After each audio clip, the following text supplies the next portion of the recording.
Academicamente, o podcast da Autónoma Academy. De que forma os dados e a inteligência artificial podem ajudar a redefinir uma estratégia de negócios? É uma nova forma de olhar para os negócios em que aqui a data science ou a ciência dos dados também contribui para esta forma de pensar, de redefinir um negócio. Para nos responder a esta pergunta, convidamos João Corado Silva, é professor no Data Science Applied for Business, uma pós-graduação da Autónoma Academy e da Claranet Portugal. Viva João, bem-vindo a este podcast. Boa tarde, antes de mais. Obrigado pelo convite. João, podemos mesmo afirmar que as tecnologias emergentes estão a redefinir o papel dos dados na organização. Há outra maneira de olhar para os dados? Sim, nós temos a inteligência artificial generativa, temos um conjunto de tecnologias emergentes como a cloud, como o edge computing e outras, os dados em real time e vários softwares emergentes que conseguem dar respostas a grandes volumes de dados. Hoje em dia os dados são transmitidos com uma grande velocidade e capacidade de computação a nível de processamento em tempo real também, ou seja, há um analytics e visualização em tempo real que vamos falar mais à frente. Eu espero bem que sim, porque é uma coisa que me deixa curioso, que é isto de visualizar dados. Mas dados, nós trabalhamos dados há muito tempo, então há tecnologias novas que permitem trabalhar quantidades gigantes de dados e dar-nos serviços de forma que beneficiem as empresas ou o funcionamento das empresas? Sim, cada vez mais. Hoje em dia temos a ajuda da inteligência artificial e softwares que permitem fazer dashboards com uma grande qualidade, em que permitem para os gestores, para os decisores, avaliar o risco, avaliar os principais insights sobre os dados, relações entre variáveis que são fundamentais para a tomada de decisão. E o objetivo um bocadinho desta pós-graduação e deste módulo é explorarmos esses caminhos, termos uma visão 360 sobre tudo o que implica para depois conseguirem pôr em prática estas análises, de acordo obviamente com os softwares que temos à disposição. E dar mais poder aos negócios ou até mesmo a redefinir as tais estratégias de negócios. Está muito em voga a expressão transformação digital. Isto vai além daquilo que é a digitalização. Claro que sim. A transformação ou a transição digital é um termo muito usado. É muito importante, é um processo muito importante na digitalização de processos, na realização de portais e aplicações para o cidadão e para as empresas, para transformar, no fundo, esta relação que têm com o Estado, muitas vezes, e que permitem facilitar a vida às pessoas e às empresas. Ainda há muita coisa em papel, é? Ainda há muita coisa em papel, sim. Porque as coisas em papel custam a manusear, não é preciso mão de obra humana para ir buscar os dados. Exatamente. Os dados digitalizados, com certeza, analisam-se muito melhor, não é? Claro que sim, e é isso mesmo. Esse é o meu ponto de partida para conseguir responder a essa pergunta. É que os dados, a partir do momento que estão digitalizados e estão organizados, estão corrigidos, se existir capacidade embutida nos portais, nas aplicações de tratamento e análise desses dados, vai fazer com que esse tal processo de transformação traga conhecimento valioso para depois para a tomada de decisão. Se calhar com eles em papel é mais difícil de conseguir. Claro que sim. Então, se calhar era importante agora falarmos daquilo que é o ciclo de vida dos dados. Mas, primeiro, quando falamos de dados, estamos a falar exatamente de quê? Falou, por exemplo, aqui em dados do que o Estado tem na mão, e eu pensei de imediato nas finanças e na segurança social, não sei bem porquê, enfim, batem-nos à porta pelos bons e pelos maus motivos, mas quando falamos de dados, provavelmente estamos a falar de coisas muito diferentes. Sim, é uma pergunta muito interessante, porque os dados podem ser qualquer coisa. Os dados podem ser uma fotografia, pode ser um áudio, pode ser um conjunto de dados em Excel ou noutro formato qualquer. Dados é qualquer coisa que possa ser analisada. Existem excelentes exemplos disso, por exemplo, de algoritmos que tratam imagens de melanomas, por exemplo, em que conseguem-se treinar com base em milhares de imagens. E já estamos a falar de aplicações para a medicina, aqui neste caso. Exatamente, no setor da saúde, precisamente, e com resultados muito promissores, porque perante um painel de dermatologistas o algoritmo consegue tomar a decisão se aquela pessoa merece um diagnóstico baseado na imagem, que é muito idêntico ao que iria decidir um painel de especialistas naquela área. E isto é transversal à área da justiça, de vários setores. E é aqui interessante porque o que é o dado aqui? É uma imagem de um sinal na pele. E pode ser uma imagem, pode ser qualquer informação que eu deixo no rastro do meu telemóvel, que deve deixar um rastro enorme por todo o lado que eu navego, não é? Claro e quando autorizo determinadas coisas nos sites que visito, nas redes sociais que uso, mas até essas tais fotos, então. Tudo podem ser considerados dados. Agora, é claro que normalmente as pessoas consideram que os dados são aquelas estruturas de números e palavras numa folha de Excel, num CSV, num formato qualquer. E aproveito também para explicar que os dados georreferenciados têm aqui uma importância enorme. E esses andam no nosso telemóvel, os tais dados georreferenciados. E esses andam no nosso telemóvel e não só, e basicamente são dados que é possível fazer uma georreferenciação e depois, obviamente, são muito importantes para plataformas que todos nós usamos no dia-a-dia, como o Uber, o Uber Eats, o Airbnb e inúmeras plataformas que podem usar esses dados de forma a que sejam georreferenciáveis num mapa e depois cruzados com outros dados e facilitar normalmente a vida das pessoas, das empresas, de quem os utiliza. Então, agora que fizemos aqui esta visão rápida do que são dados, não é? Que vai desde a foto até a georreferenciação, por onde andamos, ou até os tais números que costumam estar em folhas de Excel ou outras parecidas, um pouco mais sofisticadas. O que é esse tal ciclo de vida dos dados? Porque isto tem que começar por algum lado até chegar a uma análise e uma decisão. Há de haver caminho, não é? Claro que sim. E o caminho é longo e muitas vezes é esquecido os pilares, como eu costumo dizer, os pilares da casa. Ou seja, muitas vezes os dados vão ter com quem os analisa de forma já estruturada. Quem vai analisar os dados, quem vai aplicar fundamentos de data science, por exemplo, não tem a consciência de onde esses dados vieram e eventualmente que erros ou vieses podem ter. Do tal caminho. Exatamente, do tal caminho. Ou seja, o caminho começa precisamente quando se define uma técnica de amostragem para chegar aos dados, e quando estamos a fazer isso, estamos a fazer estatística. Esses dados devem representar muito bem a população de onde foram retirados, que é precisamente se não representarem, vão dar decisões pouco fiáveis. Claro que sim. Ainda por cima estamos numa fase muito importante na dimensão do data ethics. É quando estamos a estudar dados e estamos a aplicar os dados em algoritmos e temos de ter cuidado com a segurança, com a privacidade, com a ética da utilização desses dados, com a não discriminação, que é um aspecto muitas vezes discutido, mas depois é difícil de aplicar na prática. De aplicar na prática, em termos de algoritmos.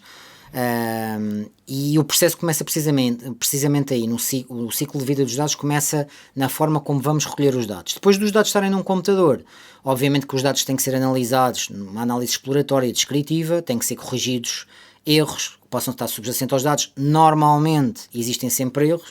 Eu já trabalhei com milhares de amostras e nunca me apareceu nenhuma perfeita. Não existe amostra perfeita. Exatamente. E depois é partir para a análise, para a exploração das variáveis, para os padrões, para a relação entre essas mesmas variáveis e procurar com metodologias. Muitas delas já existem há muitos anos, mas obviamente agora são aceleradas com a capacidade computacional, para estabelecer inferências desses mesmos dados sobre as populações onde eles são retiradas. E isso, aplica-se em empresas, aplica-se em contexto de desenvolvimento de inteligência artificial a partir de tecnologias, por exemplo, que recolhem dados também em tempo real, como o IoT e como outras. Os drones. O que é o IoT? O IoT é o Internet of Things. Basicamente são sensores que podem estar no nosso frigorífico, podem estar nos nossos eletrodomésticos, podem estar num campo, carro, enfim, podem ser aplicados ao setor agrícola, às pescas, em qualquer setor, e que medem dados em tempo real e nos ajudam, no fundo, a avaliar o que está a passar naquele contexto, naquele cenário, naquele ecossistema e tomar decisões adequadas. Infelizmente, são tudo coisas que estão a ser utilizadas, por exemplo, hoje em dia em contexto de guerra, precisamente para recolher dados, para tratar dados, para tomar decisões mas também para nos ajudar a navegar. Mas é um bom exemplo. Também para nos ajudar a navegar no trânsito caótico, como são aquelas apps que nos dão uma ajudinha para saber por onde andamos com um pouco menos de trânsito. Claro que sim. Às vezes não pensamos que andar com o telemóvel dentro do carro dá os tais dados georreferenciados que depois todos juntinhos podem dar boas decisões de como fugir ao trânsito. Claro que sim. Isto provavelmente vai ajudar empresas de uma forma que eu nem imagino qual depois de ter estes dados recolhidos, tratados, poder gerir risco e definir estratégias de caminhos da própria empresa ou de investimentos. O tema do risco é um tema muito importante e que não se pode olhar da mesma forma quando olhamos para o risco no tema da saúde, por exemplo. Eu costumo dar este exemplo nas minhas aulas. Quando nós olhamos para o setor da saúde, para a área da farmacologia, da medicina, quando se toma uma decisão, essa decisão tem que ser baseada em ciência, como todos nós sabemos, e nós temos um risco máximo em termos de decisão. Ou seja, temos um erro máximo em termos de decisão. E esse erro é avaliado precisamente por técnicas de data science e que permitem que as pessoas tomem decisões com um risco máximo, normalmente 5%. É o que estamos a falar. Quando nós estamos a falar de empresas, depende um bocadinho do perfil do decisor, não é? Porque se nós estivermos a falar de mercados de investimento, se calhar toleramos um risco maior, ou temos uma potência ao risco maior, temos uma margem de erro que pode ser maior, mas as técnicas são similares. As técnicas de análise de dados são sempre similares. Agora, a tomada de decisão é que é baseada precisamente nestes vários fatores que eu estou aqui a elencar. Sendo que, obviamente, que o tema do risco é importantíssimo, porque ajuda a tomar decisões contemplando essa componente. Agora, o risco existe, o risco existe sempre, não é? A ideia é tentar reduzi-lo ao máximo. Ou conhecê-lo, não é? E conhecê-lo da melhor forma, obviamente. Eu atrevia-me a dizer que provavelmente isso nunca foi tão importante como hoje em dia, porque devemos viver os dias mais imprevisíveis que alguma vez aconteceram. As coisas mudam muito rapidamente. Falou, por exemplo, em investimentos, o preço do petróleo muda com decisões aparentemente imponderáveis. Sim. Haverá forma de acautelar também estes riscos, eu diria quase geopolíticos, que existem pelo mundo fora? É uma pergunta muito difícil de responder. É assim, tudo o que é capacidade que existe em termos analíticos para conjuntos de dados e que nós vamos explorar nesta pós-graduação, permite-nos sempre chegar a insights, chegar a indicadores, chegar a relações entre variáveis que nos permitem sempre uma tomada de decisão mais acertada. E provavelmente também mais rápida, não é? Exatamente, e esse é o fator. Como as coisas mudam rápido, eu presumo que uma empresa não pode estar a seguir os mesmos padrões que seguia há 10, há 20 anos. Portanto, terá que decidir mais depressa, ter alguma flexibilidade e a tal previsão nos caminhos por onde ir. Esse é o fator. Eu aproveito o que está a referir para dizer que para este módulo um dos meus objetivos é precisamente conseguir antecipar o futuro. Mas é mesmo, porque assim, se nós estivermos a aprender técnica, nós corremos o risco, já que estamos a falar em risco, nós corremos o risco de dar coisas que rapidamente vão ser ultrapassadas. Ou seja, a ideia aqui é explorar ao máximo o que a tecnologia nos pode oferecer nesta capacidade de análise de dados mais rápida e com maior capacidade. Gerir risco, como disse, é crucial para as empresas, pode ditar a sobrevivência ou a morte, ou o melhor desempenho ou o pior desempenho de uma empresa. Algumas já morreram por não calcularem isso, outras estão de boa saúde, mas eu calculo que isto comece por uma mentalidade um pouco mais analítica para a resolução de problemas. Além destas tecnologias, destas ferramentas, é importante desenvolver uma mentalidade para as absorver, para as usar? Esse aspecto é muito importante. O aspecto do mindset analítico é muito importante. Eu tenho experiência no setor privado, no setor público e dou aulas há bastantes anos, e a minha experiência neste ecossistema é que muitas vezes é difícil encontrar este mindset analítico. Ou seja, as pessoas esforçam-se por adquirir competências para saber analisar dados, técnicas, exatamente, e são muito boas a nível técnico, mas depois perdem um bocadinho esta visão, este mindset analítico e esta visão 360 sobre os dados. Então é preciso ter uma visão um pouco mais recuada, como estando a olhar de cima, parar para respirar e, enfim, agora temos ferramentas que até ajudam provavelmente a ter uma melhor visão. Claro que sim, e ter uma visão estratégica sobre o que se procura com aqueles dados, porque é assim...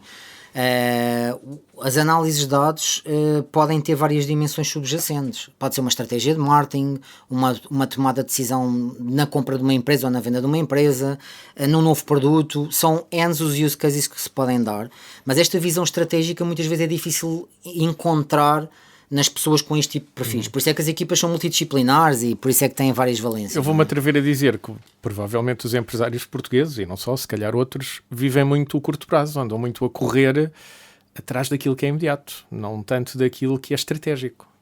Sim, não sei se será um tema só dos empresários portugueses, porque como disse há pouco, as coisas estão a evoluir muito, muito rapidamente e hoje em dia também fazer planos a longo prazo pode ser um risco. Ou seja, a muito longo prazo podem acontecer N imponderáveis que podem pôr em causa, se nós lembrarmos dos últimos 15 anos, vamos nos lembrar da crise do subprime, vamos nos lembrar da Covid e agora vamos nos lembrar, por exemplo, do que está a acontecer no Golfo Pérsico. Ou seja, são tudo imponderáveis que muitas vezes os analistas não os conseguem incorporar nos dados. Pois. E este tipo de coisas nós sabemos por razões históricas, cronológicas que acontecem, há ciclos e que fazem com que estas coisas possam acontecer. Agora obviamente, explorar o volume enorme de dados que está a ser produzido todos os dias, na capacidade inclusive de antecipação perante alguns destes cenários é uma vantagem enorme competitiva. Grande, sim, para poder tomar as decisões mais acauteladas, digamos assim. Sim. Então é fundamental desenvolver esta mentalidade analítica. Um profissional dos negócios, venha ele da área B, C ou D, seja ele mais ligado às tecnologias ou ligado mesmo à gestão, deve ter esta mentalidade analítica. Sim, tem que ter essa mentalidade analítica. Mas falou também em equipas. Pode haver perfis que se inclinam mais para aí ou não, mas dentro da equipa esta mentalidade tem que existir, então. Sim, sem dúvida. Hoje o que se procura nos profissionais, sejam eles de que área forem, é terem essa capacidade de raciocínio, uma capacidade de análise, uma visão, um conjunto de características que os ajuda a serem mais multifacetados para também estarem mais aptos a adaptarem-se à realidade dos nossos dias. Também ter uma capacidade para a tecnologia, para a utilização da inteligência artificial na lógica do utilizador, porque nem toda a gente, obviamente, ou quase ninguém vai programar algoritmos, não é? Mas saber usar a inteligência artificial hoje em dia é uma capacidade que é fundamental que qualquer pessoa tenha. Falámos no começo desta conversa em visualização dos dados. Eu fiquei curioso para saber o que é isso da visualização. Provavelmente, para tomar as tais boas decisões, tendo eu este mindset, eu preciso quase de estar a ver, não sei, de uma forma de um gráfico ou qualquer outra, o resultado dos dados já tratados, não é? Sim. O que é isto da visualização dos dados, afinal? O termo do Data Visualization é um termo relativamente recente e é uma evolução do que nós chamávamos análise dos gráficos, fazer um gráfico, ou seja, nós conhecíamos os gráficos de barras simples, gráficos de barras agrupadas, os gráficos circulares, os gráficos lineares. A maior parte das pessoas consegue interpretar perfeitamente um gráfico e é bom que consiga, porque a ideia de um gráfico é transmitir muito rapidamente uma fotografia do que os dados estão a mostrar para aquela variável. O Data Visualization veio permitir também, com base na tecnologia, nos novos softwares, novas linguagens de programação, gerar visualizações gráficas que permitem mostrar a relação de muitos fatores, muitas variáveis, que era uma coisa que não tínhamos há alguns anos atrás. Era muito complicado fazer gráficos para N variáveis, não é? A gente faz uma, duas, três variáveis e a partir daí parece que começa a ficar confuso, até perceber espacialmente como é que as variáveis... Exatamente. Então há forma mais interessante de fazer isso do Hoje em dia conseguem-se fazer coisas muito interessantes que eu gostaria muito de explorar neste módulo, porque estão mais facilitadas também pela tecnologia que existe. Claro que tem que haver uma compreensão teórica como é que devem ser usadas, mas depois permitem mapear relações, padrões entre variáveis, até com uma componente estética de muita beleza, ou seja, criam muito impacto para quem as faz nas organizações, e isso é claramente uma vantagem. Estamos muito longe do velho PowerPoint. Sim. Para mostrar uns gráficos bonitos tirados do Excel. Sim, sem dúvida. Com certeza que isto ajuda a perceber melhor essas tais relações que à primeira vista até podem ser invisíveis, não é? Sem dúvida. Falámos muito aqui em inteligência artificial. Eu presumo que a inteligência artificial esteja nos processos de tomada de decisão dos negócios, não é aqueles processos mais repetitivos de trabalho, mas até na própria gestão dos dados, não é? Sim, hoje em dia está nesse processo de gestão dos dados, porque nós podemos pedir a soluções que existem de inteligência artificial para, com base nos dados que nós temos no nosso computador, conseguir gerar reporting, dashboarding, vários insights sobre os dados. Muitos de nós podem ser gestores de produtos que nunca tiveram uma aula de estatística e conseguem gerar já estas visualizações, o que claramente é algo marcante. Agora é importante também perceber como é que podemos usar estas Sim, tecnologias. sem esse conhecimento, Claro posso ter que uns sim. gráficos bonitos, Claro mas não que sei sim. muito bem o que fazer com eles. Claro que sim, claro que sim. Então, chegava a hora de perguntar uma coisa que me parece fundamental, dando uma vista de olhos naquilo que disse que é o módulo que leciona neste Data Science Applied for Business da Autónoma Academy e da Clarinet Portugal. O que é isto de ter, foi aqui uma expressão que eu li e que fiquei curioso, ter fundamentos sólidos na ciência dos dados. Isto quer dizer o quê? Na prática, o que é isto? Na prática, são conhecimentos muito aprofundados em algumas metodologias estatísticas, de probabilidades, que permitam compreender como é que as análises são geradas, que indicadores são importantes calcular, que gráficos são importantes fazer para cada caso e que relações se podem estabelecer ou procurar entre as variáveis. Relações de associação, de correlação, que no fundo estão na gênese da aplicação da inteligência artificial. Há uma série de coisas que vamos aprender neste módulo que são aplicadas nos algoritmos de inteligência artificial precisamente para ajudar a classificar a informação, tomar decisão, e ter fundamentos sólidos é compreender a base estatística que está por trás de tudo isto. Quer a nível de cálculo analítico, quer a nível de visualização dessa informação, porque hoje em dia, como eu tinha dito anteriormente, é claramente uma vantagem saber mostrar os padrões, as relações que existem entre a informação. Até porque se trabalha em equipa, toda a equipa tem que ver, não é? Claro. Claro. Isto quase que me leva ao começo da nossa conversa, que é de que forma é que se pode redefinir uma estratégia de negócio agora que temos forma de trabalhar, de analisar e até de mostrar, não é? De mostrar os dados. Isto é mais do que gerir bem o negócio, é mesmo redefinir uma estratégia. Sim, passa por redefinir estratégias. As organizações têm que perceber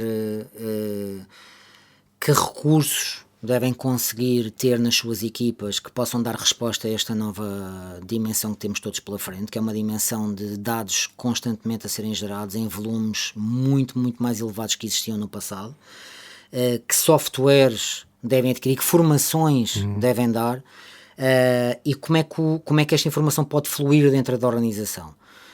Há vários níveis que têm que perceber e receber essa informação.